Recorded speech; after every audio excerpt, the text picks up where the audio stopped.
फसल कटने के बाद किसानों के चेहरे पर खुशहाली नजर आती है, लेकिन मुंगेर जिले में धान की फसल कटने के बाद किसानों के चेहरे पर मायूसी छाई हुई है, क्योंकि उनके धान की फसल को पैक्स नहीं खरीद पा रहा है। किसान थकार कर आखिरी में अपनी फसल औने पौने कीमत पर बिचौलियों के हाथ में बेचने पर मजबूर हो जाते हैं, क्योंकि जैसे ही फसल खेतों में कटता है वैसे ही महाजन उनके सिर पर आकर खड़ा हो जाता है। इतना ही नहीं, किसानों को भी अपनी जरूरतें भी उनके सामने खड़ी हो जाती हैं। देखिए, फैक्स वाला तो अभी तक कोई आया नहीं है, और फैक्स वाला जब आएगा भी तो उस वक्त में आएगा जब तक हम लूट चुके रहेंगे। इसलिए कि हम लोग जो किसान आदमी हैं, खेती करते हैं, तो किसी से लेन देन करके कर्ज नगद उधार करके हम लोग करते हैं। धान कटते ही कर्ज लेने वाला जो है वो सर पे आ जाता है कि भाई आपका धान कट गया, आप हमको पैसा दीजिए। तो पैसा भी देना है, प्लस उसमें रबी फसल का भी लगाव करना है, उसमें भी खर्च होता है। बाल बच्चे का एजुकेशन है, पढ़ाई लिखाई है, इसमें भी खर्च होता है, और भी घर का मेंटेनेंस है, उसमें भी खर्च होता है। तो अब मान के चलीजिए, फैक्स वाला अगर इतना ही लेट कर देगा और वो जनवरी फरवरी में फैक्स वाला अगर धान उठाता है तो जनवरी फरवरी तक में तो हम लूट चुके होते हैं। हमारे ऊपर कर्ज का बोझ होता है, लगाव भी होता है, लगाउन भी लगाना होता है, लेकिन हमारे पास पैसे की मजबूरी हो जाती है, जिसके बिना पर हम लोग जो है बिचौलिया को धान देने पर मजबूर हो जाते हैं। और बिचौलिया जो ले जाता है वो बहुत कम रेट में लेता है, जो हम लोगों को मुनासिब नहीं है। वो रेट कैसे लेता है? वो रेट क्या रेट? वो 1300 रुपये के लमसम अभी रेट लेता है, और गली गली घूमता है वो लोग। और फैक्स वाले के पास अगर पूछा जाए कि भाई आप धान ले रहे हैं कि नहीं, या पता किया कि भाई फैक्स खुला है कि नहीं खुला है, बोले नहीं, अभी फैक्स में धान लिया नहीं जा रहा है, अभी फैक्स खुला भी नहीं है। तो हम लोग कितना दिन उसका इंतज़ार कर सकते हैं जी। वहीं तारापुर के इलाके के किसान भी बेहतर कीमत के लिए धान पैक्स को ही बेचना चाहते हैं, लेकिन पैक्स में इतनी फसल को कोई खरीदने के लिए तैयार नहीं है। जी नहीं, कभी आज तक आए भी नहीं है और न आए हैं।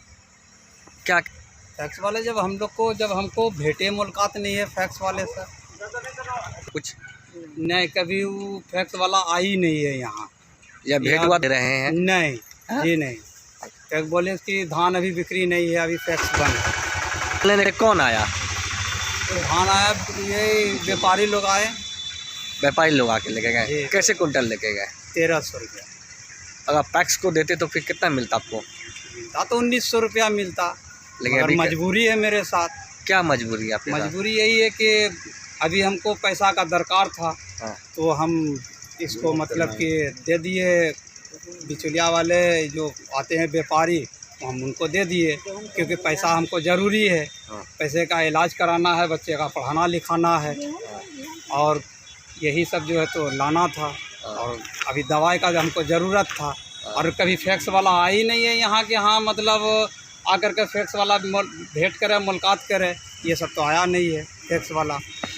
मिल जाता, मगर मजबूरी है ना मेरे पास कि अभी पैसे की ज़रूरत है। फैक्स वाला तो देगा लेट से पैसा, और फैक्स वाले में हम डालेंगे तो फिर मतलब हम अपना इलाज कैसे करावें। पैक्स के जरिए सरकार किसानों को एक आवंटित धान में 940 रुपए देती है। इसके अलावा सरकार एक बोरे के दाम के तौर पर 25 रुपए एक्स्ट्रा भी किसानों को देती है, लेकिन बिचौलिए किसानों की धान की फसल को महज 1330 क्विंटल का रेट दे रहे हैं।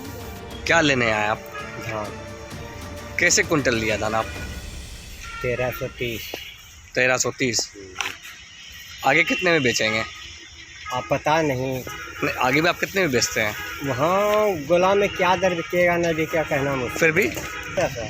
कितने में? 1400। 1400 रुपये कुंटल बेचेंगे। किसको बेचेंगे? वहाँ समिति है, सरगंज बाजार में समिति चलता है। अच्छा। तो सरकारी गोदाम है। हाँ। वहीं सहकारिता विभाग के डीसीओ धर्मनाथ ने इस मामले पर जांच कर कार्रवाई का भरोसा दिया है। उन्होंने बताया कि मुंगेर में इस साल 50,000 मैट्रिक टन धान किसानों को अधिग्रहण करने का लक्ष्य मिला है। अभी तक 145 किसानों से 1041 मैट्रिक टन धान की प्राप्ति की गई है। उन्होंने बताया कि 80 किसानों को पैसा भुगतान कर दिया गया है। डीपीओ ने बताया कि अभी तक 10,000 किसानों का रजिस्ट्रेशन किया गया है।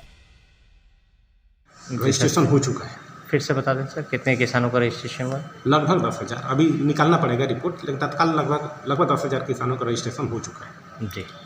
इसके अलावा और कुछ आपको जो जानकारी लेना चाहिए? वहाँ पर किसानों का धान पैक्सों के द्वारा अधिप्राप्ति नहीं किया जा रहा है, और किसान वहाँ के जो है बिचौलियों को बेचने के लिए मजबूर है। इस पर क्या कहना चाहेंगे सर आप, या क्या कार्रवाई करेंगे? अभी तक जो आप अभी हमें आप बता रहे हैं, उस संदर्भ में हमारे पास औपचारिक रूप से, अनौपचारिक रूप में आप अभी बता रहे हैं, लेकिन किस तरह की कोई सूचना हमें प्राप्त नहीं है कि कोई पैक्स जो है किसान का धान नहीं लिया है। अगर कोई भी किसान का धान कोई पैक्स अगर नहीं ले रहा है तो हमारे पास आकर के शिकायत कर सकता है। इसके अतिरिक्त जो है विभाग का भी शिकायत के लिए टोल फ्री नंबर दिया गया है, उसके लिए समाचार पत्रों के माध्यम से भी प्रचारित हम लोग करवाए हुए हैं।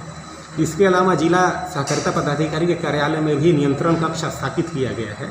उसमें 2 बीसीओ का और 1 एटीएम का जो जिला कृषि पदाधिकारी के कार्यालय से हैं हमारे यहाँ प्रतिनियुक्त हैं, और हमारे कार्यालय का भी नंबर जो है उनको समाचार पत्रों के माध्यम से प्रकाशित कराया गया है।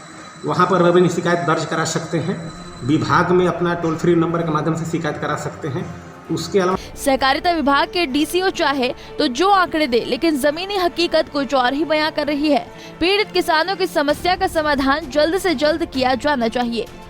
पंजाब केसरी टीवी के लिए मुंगेर से इम्तियाज खान की रिपोर्ट। हमसे जुड़े रहने के लिए हमारे YouTube चैनल को सब्सक्राइब करें और नई वीडियो की नोटिफिकेशन के लिए बेल आइकॉन को दबाएं। अगर आप ये वीडियो Facebook पर देख रहे हैं तो लाइक जरूर करें और ज्यादा से ज्यादा शेयर करें। धन्यवाद।